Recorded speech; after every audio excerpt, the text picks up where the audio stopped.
Vieja viola, garufera y vibrador. Seguimos en Verano Caliente en este ciclo de entrevistas durante la tarde y les tengo que contar algo. Estamos en una tertulia entre Mario Carrero, Gerardo Sotelo, Humberto de Vargas. Esto acá es la habitación, obviamente la productora, el camarógrafo. Nos podríamos quedar charlando horas. Estamos con el genio de Mario Carrero. Muchas gracias por acompañarnos en esta tarde. Muchas gracias a ustedes por la invitación. Bueno, ahora recordando un montón de cosas, obviamente, estás en la parte de atrás de la charla con Gerardo y hablando de una época, obviamente, que marcó muchísimo a nuestro país y particularmente a ti, a la música. Sí, obviamente todos los uruguayos pasamos por una década complicada y a todos en mayor o menor medida, todos los que estábamos, los que pudimos quedarnos en el país, hacíamos cosas que tenían que ver con intentar regresar lo más rápidamente posible a un sistema democrático, pluralista. Y obviamente cuando escuchaba la entrevista con Gerardo, recordaba muchas cosas que nos pasaron, ¿no? Fundamentalmente los artistas, los cantores que pudimos quedarnos en el país, que no teníamos tanta notoriedad en el momento del golpe como para tener que irnos, y que tampoco éramos tan molestos como para que nos corrieran. Intentamos hacer de todo un poco, siempre al amparo de la gente. O sea, yo siempre planteo lo mismo. En Uruguay se generó lo que se denominó el movimiento de canto popular uruguayo, que fue reconocido así prácticamente en casi todo el mundo, y que no pautaba allí artistas que sobresalieran. Se conocía como un movimiento que estaba dentro del país y que tenía una característica que era de alguna manera hacer cosas para resistir, para enfrentar a la dictadura, ¿no? Siempre desde un punto de vista que eran canciones y que eran textos. Se puede decir mucho también de la música, ¿no? Es que fue algo muy fuerte, porque fue creado por la gente, fue creado y sostenido por la gente, desde las parroquias, desde la gente que estaba militando clandestinamente, desde la gente que podía organizar cosas, desde los sindicatos que trabajaban con otras formas, pero trabajaban, desde las cooperativas de vivienda. De todos lados se generaban actividades, los grupos estudiantiles, los grupos de viaje estudiantiles. Nuestra primera actuación fue para un grupo de viaje de la Facultad de Agronomía, Suelo 77, en el 77, y estaba dentro de ese mismo marco. Y la gente generó eso, que era, fue encontrando de allí una manera como plantear cosas, como decir cosas que no se podían decir, que no se podían hacer. Y dentro de ese mismo marco y dentro de ese desarrollo que tuvo el movimiento de canto popular, que fue creciendo, que fue pasando de algo que para la dictadura era controlable, que era una catarsis, pasó a espectáculos multitudinarios, que incluso algunos que fueron prohibidos así abiertamente porque se les iban de las manos. Y empezó a generar un hecho de ida y vuelta de censura previa de las canciones. Después cuando se le mandaba un título y se cantaba otra cosa o se cambiaban palabras, empezaron a pedir los textos, y bueno, se fue haciendo todo una dinámica de censura previa y de violar esa censura de alguna manera, y que el protagonista fundamental fue la gente que encontraba cosas en lugares donde prácticamente no había. Un hecho anecdótico, o sea, se cantaba mucho Vieja Viola, un tango de los años 30 y 40, de Humberto Correa, un autor minuano, que jamás le pasó por la cabeza hacer una canción para combatir a la dictadura. Pero sin embargo, como la canción dice en una parte, cuántas veces bajo el brazo de la zurda, la gente que estaba contra la dictadura, más allá de que comulgara o no con la zurda o con la izquierda, festejaba aplaudía ese momento como si fuera la canción más revolucionaria que se podía cantar. Entonces empezaron a aparecer imágenes y cosas que obviamente había que haber estado allí, había que estar allí para entender ese tipo de diálogo, ¿no? Porque aurora, amanecer, clarear, unidad, pájaros volando, cualquier cosa, eso significaba algo que la dictadura empezó a censurarlo. Nosotros grabamos una canción que se llamaba La Parva Indestructible por aquellos tiempos, una canción del Bocha Benavides, que terminaba diciendo somos un pueblo unido para siempre, y la estamos grabando en Sondo. Y Aval, el propietario del sello, nos planteó que le habían planteado que no podía salir la palabra pueblo en la canción. Y la grabamos diciendo somos un sueño unido para siempre. Entonces, dentro de ese ámbito, además, después generamos lo que se llamó ADEMPU, que fue la Asociación de la Música Popular Uruguaya, que estaba lejos de ser un sindicato, porque además es totalmente difícil, creo que inviable, un sindicato entre artistas. Digo concretamente con las características formales que tiene un sindicato. Y bueno, y ahí me tocó estar en la dirección de lo que era ADEMPU, y justamente comentábamos con Gerardo que en el viaje que motiva el libro, porque de alguna manera es el disparador del libro, el viaje es desde Buenos Aires a Montevideo. ADEMPU participa y van varios compañeros viajando en ese regreso. Eduardo Larrañaga lo conociste en un festival en Paysandú, por lo que tengo entendido. ¿Por qué ha sido el complemento perfecto? Los dos han sido su complemento perfecto durante tantos años. Mira, nosotros nos conocimos en un festival que organizaba el Club Estudiantil de Paysandú, que se hacía muy cercano los días posteriores al festival de Cosquín, porque era una especie de pre-Cosquín.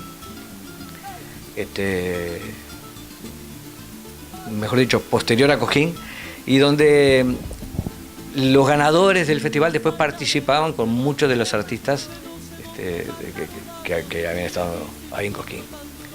Y el festival convocaba artistas de distintas características, solistas, dúos, grupos, de todos los departamentos. Yo gané para clasificar aquí, en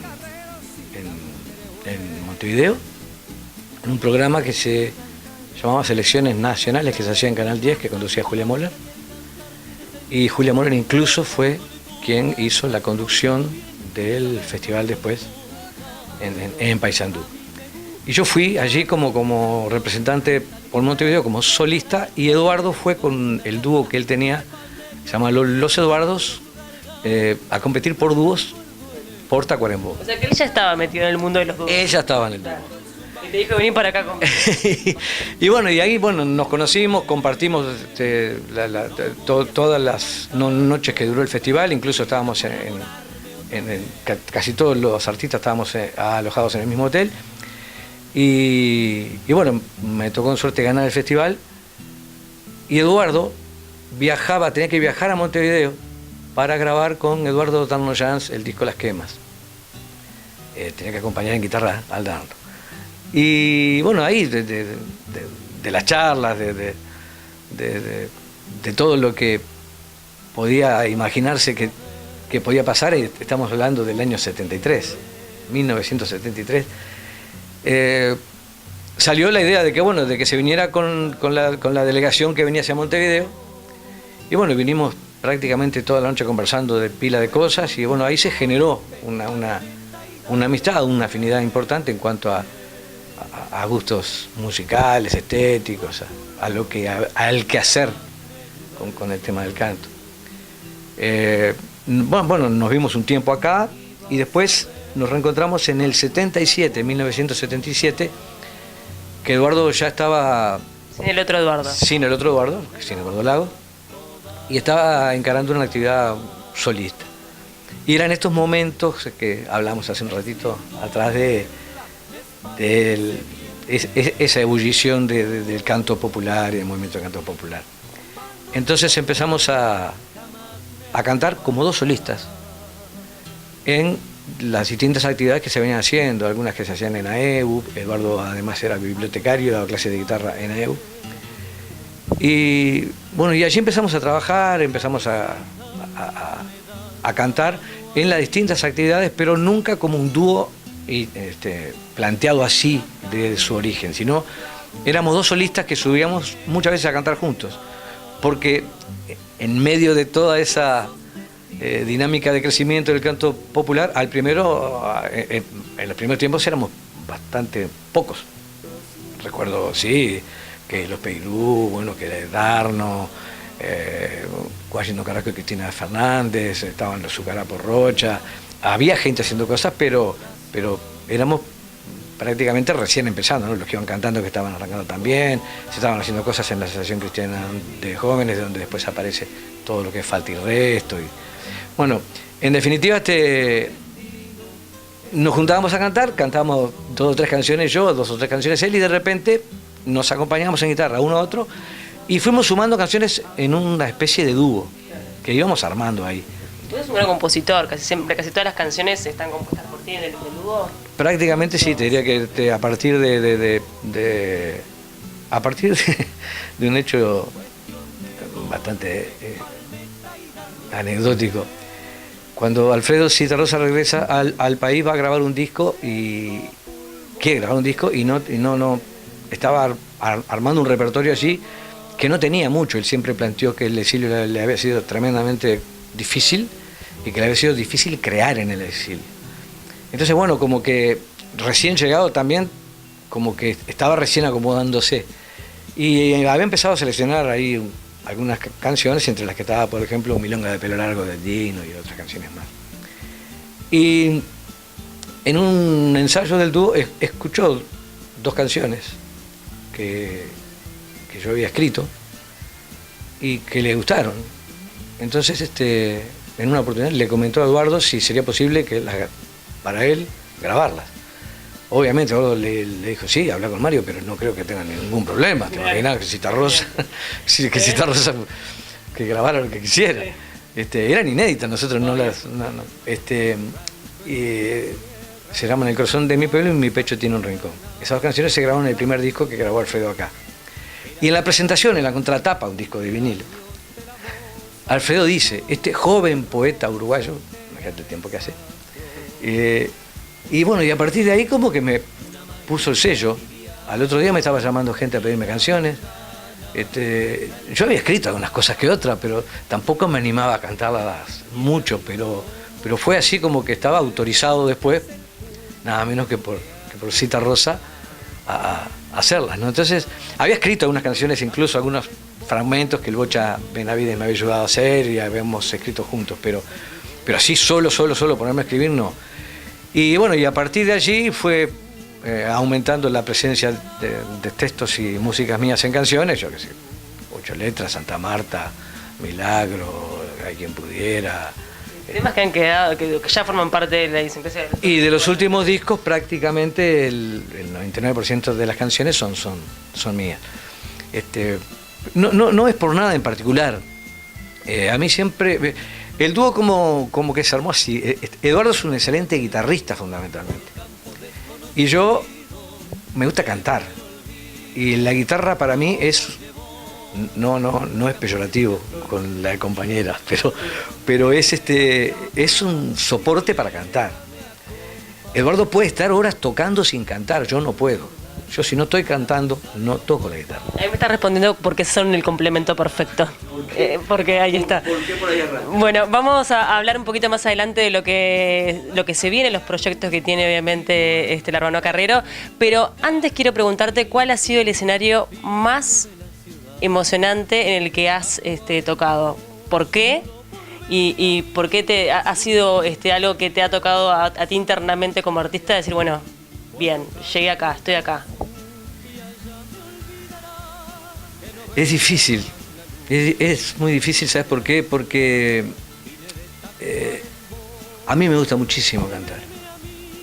Es algo que traigo desde tiempos inmemoriales, porque quizás sea mi vinculación más directa que tengo con la música, escuchar a mi madre cantando. Mamá cantaba y cantaba mucho, cantaba y la tengo permanentemente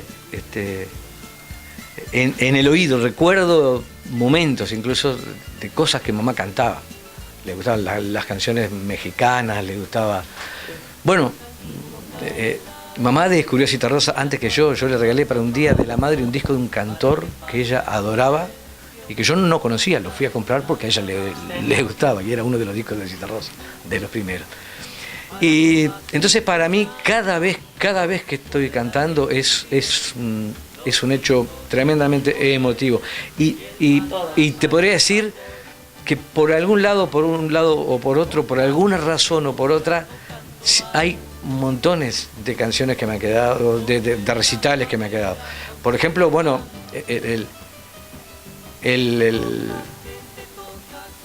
obviamente que ese festival en donde gané, no porque haya ganado, sino porque... por lo que significó también la que significa que empezás a sentirte seguro, que te empezás a reconocer. La primera vez que canté en la televisión, por ejemplo, canté en el Canal 5 en un programa que se llamaba Guitarreada, que hacían Anselmo Grau y Omar Porciúncula, y Daniel Porciúncula, perdón. Y son todos momentos, bueno, las actuaciones durante toda la época de la dictadura, en donde a veces la censura prohibía a uno o a otro y subía a uno solo. Eso nos pasó durante mucho tiempo. Y bueno, y ahí cuando tenías que subir solo y de repente subías acompañado por todos los demás. Me acuerdo de una actuación en el Club Trubil, en donde habían prohibido a Eduardo, subí solo, pero además de los que iban cantando, que era un grupo grande, compuesto por el Choncho Lazaroff, Da Silveira, Trochón, Di Hipólito, y Bonaldi también habían prohibido a varios. Entonces armamos una especie de grupos con los que habíamos podido subir y con las 7, 8 canciones que podíamos cantar sumando las de todos. Entonces son todos momentos fuertes porque allí estaba permanentemente el hecho de la gente allí sosteniéndote. Bueno, los primeros recitales que hicimos con Citarrosa, recuerdo uno que fue muy emotivo para Alfredo, por eso lo planteo, porque fue en San Carlos, que fuimos a cantar allí, Laronau Carrero y Citarrosa, y porque en ese momento compartíamos representante, que era Adriana López. Y bueno, y fue...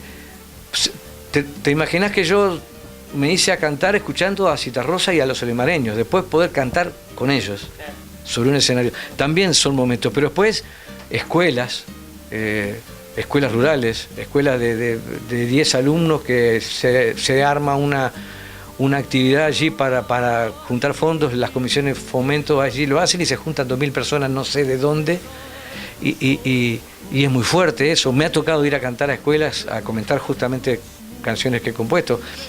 Fundamentalmente Santa Marta ha sido muy Santa Marta, Comparsas Silenciosas, y 8 letras, por ejemplo, son canciones que han sido muy difundidas entre los alumnos en las escuelas y en liceos, y me ha tocado ir a cantar, o sea que todos son hechos. Mientras uno pueda hacer lo que le gusta, lo que le llena el alma, va a estar bien. Muchísimas gracias, Mario, por el tiempo, por haber hablado de todo. Se vienen muchísimas cosas por delante, a seguir escribiendo, me imagino. ¿Ya tenés alguna canción en mente? Muchas, porque... ¿Escribís ya varias? Tengo un archivo ahí que es Taller de Canciones, que es en donde hay palabras, a veces palabras que me gustan, que sonoramente me gustan, cosas que dice alguien en un dicho, sobre todo en campaña, que esas cosas que dice, que me las apunto. De ahí empiezo a desarrollar cosas. Primero escribo una especie de prosa larga, después voy sacando, y al final cuando queda algo que se va armando un verso, bueno, ahí se va formando, y ahí tengo muchas cosas de eso. Y además estamos debiendo un disco hace cosas ya de 5 años, sí. Historia fue el último disco, y hay material ya que incluso está rodando, que está girando, que estamos cantando, y otro que estamos elaborando, o sea que también hay mucho nuevo también. Vamos a tener algo nuevo. Es la idea. Muchas gracias, ha sido un placer charlar este rato contigo. Del mismo modo, un placer. Hacemos una pausa, enseguida volvemos con más programa.